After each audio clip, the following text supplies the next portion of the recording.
ಪರಿಶಿಷ್ಟ ಜಾತಿ ಮತ್ತು ಪಂಗಡಗಳ ಅನುಸೂಚಿತ ವರದಿಯನ್ನು ವಿಧಾನಸಭೆಯಲ್ಲಿಂದು ಆ ಸಮಿತಿ ಅಧ್ಯಕ್ಷರಾದಂಥ ನರೇಂದ್ರ ಸ್ವಾಮಿ ಮಂಡಿಸಿರುವಂಥದ್ದು. ಅಲ್ಲಿ ಪ್ರಮುಖವಾಗಿ ಶಿಫಾರಸನ್ನು ಮಾಡಿರುವಂಥದ್ದು ಮತ್ತು ಎಲ್ಲ ವಲಯದಲ್ಲೂ ಆರ್ಥಿಕವಾಗಿ ಸಬಲ ಆಗಬೇಕಂದ್ರೆ 24% ಮೀಸಲಾತಿ ಕೊಡಬೇಕಂತ ಈ ಬಗ್ಗೆ ಮಾತಾಡೋಕ್ಕೆ ನರೇಂದ್ರ ಸ್ವಾಮಿ ನಮ್ಮ ಜೊತೆ ಇದ್ದಾರೆ. ಸರ್, ಪ್ರಮುಖ ವರದಿ ಏನನ್ನ ಫೈಂಡ್ ಔಟ್ ಮಾಡ್ತು ಮತ್ತು ಏನು ಶಿಫಾರಸು ಮಾಡಿದೆ? ಈಗ ಹಿಂದಿನ ವರದಿಯ ನಂತರ ನಾವು ಪರಿಶೀಲನೆ ಮಾಡಿದಂಥ ಇಲಾಖೆಗಳು KADBದು, ಸಣ್ಣ ನೀರಾವರಿ ಇಲಾಖೆದು ಮತ್ತು ಪ್ರಾಥಮಿಕ ಶಿಕ್ಷಣ ಇಲಾಖೆದು ಮತ್ತು BBMP. ಅದರಲ್ಲಿ ವಿಶೇಷವಾಗಿ ನಾವು ಇಂಡಸ್ಟ್ರೀಸ್ ಆ್ಯಂಡ್ ಕಾಮರ್ಸ್ ಅಲ್ಲಿ ಅಡಿಯಲ್ಲಿ ಬರ್ತಕ್ಕಂಥ ವಿವಿಧ ಇಲಾಖೆಗಳು KADBಯಿಂದ ಹಿಡಿದು MSILಯಿಂದ ಹಿಡಿದು ಮತ್ತು ನಮ್ಮ ಸೋಪ್ಸ್ ಆ್ಯಂಡ್ ಡಿಟರ್ಜೆಂಟ್ ಲಿಮಿಟೆಡಿಂದ ಹಿಡಿದು ಪ್ರತಿಯೊಂದು ಸಂಸ್ಥೆಗಳನ್ನು ನಾವು ವಿಮರ್ಶೆ ಮಾಡಿದ್ದೇವೆ. ಅವುಗಳಲ್ಲಿ ಸಾಕಷ್ಟು ವಾಣಿಜ್ಯ ವಹಿವಾಟುಗಳ ವಿಚಾರದಲ್ಲಿ ಮೀಸಲಾತಿಗೆ ಅವಕಾಶ ಇರಲಿಲ್ಲ, ಅದಕ್ಕೆ ಅವಕಾಶವನ್ನು ಮಾಡಬೇಕು ಅನ್ನೋದು ಶಿಫಾರಸನ್ನು ಮಾಡಿದ್ದೀವಿ. BBMPಯಲ್ಲಿ ವಿಶೇಷವಾಗಿ ಬೃಹತ್ ಆದಂಥ ಒಂದು ದೊಡ್ಡ ಜಾಲ, ಅದರಲ್ಲಿ ಪಾಲನ್ನು ಇದುವರೆಗೂ SC/STಗಳು ಕೊಟ್ಟಿಲ್ಲ.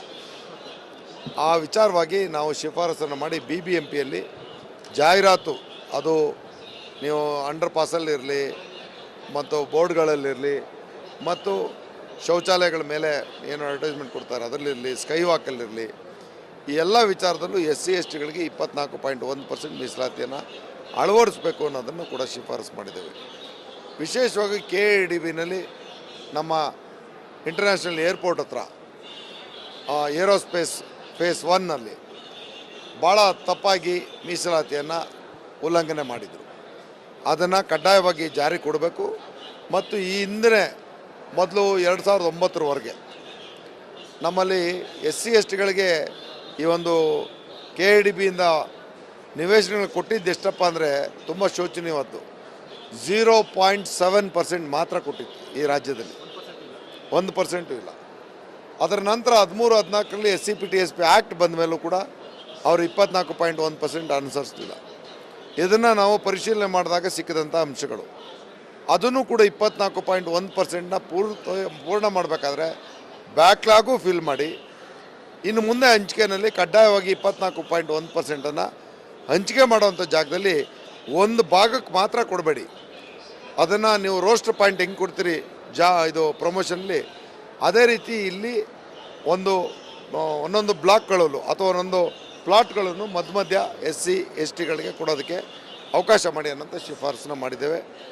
ಇದೇ ರೀತಿ ಶಿಕ್ಷಣ ಇಲಾಖೆಗೆ, ಅದರಲ್ಲೂ ಗ್ರಾಮೀಣ ಪ್ರದೇಶದಲ್ಲಿ ಹೆಚ್ಚು SC/ST ಜನಗಳಿದ್ದಾರೆ ಅನ್ನೋದು ದಾಖಲಾತಿಗಳಿಂದಿರ್ತಕ್ಕಂಥದ್ದು.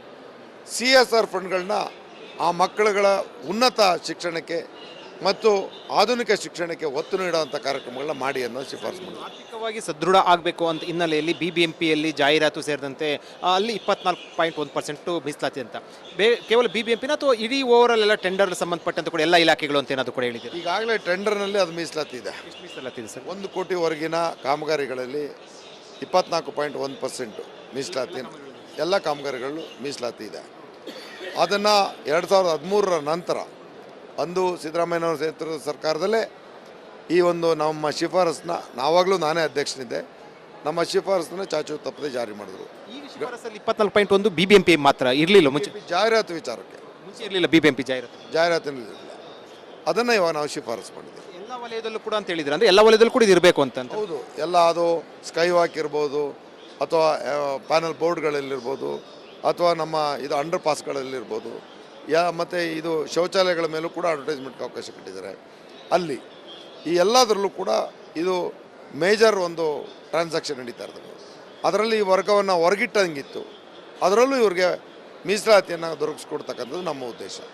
ಇದು ನರೇಂದ್ರ ಸ್ವಾಮಿ ಅವರ ಒಂದು ಹೇಳಿಕೆ. ಅವ್ರು ಹೇಳ್ತಾ ಇರುವಂಥದ್ದು BBMPಯಲ್ಲಿ ಏನು ಆರ್ಥಿಕವಾಗಿ ಒಂದು ಸದೃಢ ಆಗಬೇಕಂದ್ರೆ ಜಾಹೀರಾತು ಸಂಬಂಧಪಟ್ಟಂತೆ ಇಷ್ಟು ದಿನ ಹೊರಗಡೆ ಇಟ್ಟಿದ್ರು, ಈ ಜಾಹೀರಾತು ವಿಭಾಗ ಸಂಬಂಧಪಟ್ಟಂತೆ 24.1% ಮೀಸಲಾತಿನ ಕೊಡಬೇಕು ಅನ್ನೋಂಥದ್ದು ಅವರ ಒಂದು ಸಮಿತಿಯಲ್ಲಿ ವರದಿಯಲ್ಲಿ ಶಿಫಾರಸು ಮಾಡಿರುವಂಥದ್ದು. ಕ್ಯಾಮರಾ ಪರ್ಸನ್ ಮಂಜುನಾಥ್ ಜೊತೆ ವಿಜಯ್ ಜನ, ರಿಪಬ್ಲಿಕ್ TV, ಬೆಂಗಳೂರು.